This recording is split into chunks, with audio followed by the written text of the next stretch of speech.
সোনামা, তুমি কি করছো? তুমি পেন্সিল পাউচ নিয়ে ব্যাগে তুমি মাথার টুপি বানিয়ে দিয়েছো। আর এদিকে তুমি মাথার টুপি পরো না, এইদিকে মাথার টুপি পরে না, আর এই সুন্দর একটা টুপি বানিয়ে নিল।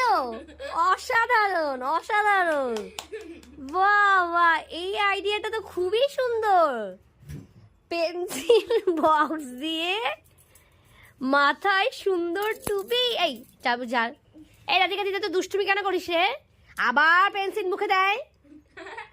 পেন্সিল বক্স দিয়ে সুন্দর টুপি বানিয়েছে আমার সোনামা। তোমরা কেউ পারবে? পারবে না? তোমাদের মাথায় এই কি আইডিয়াটা আসবে? এত সুন্দর আইডিয়াটা এই শীতের দিনে, এত সুন্দর আইডিয়া। যদি কারোর কাছে টুপি না থাকে, তোমরা এইভাবে ব্যাগটা দিয়ে মাথায় টুপি বানিয়ে নেবে, ঠিক আছে?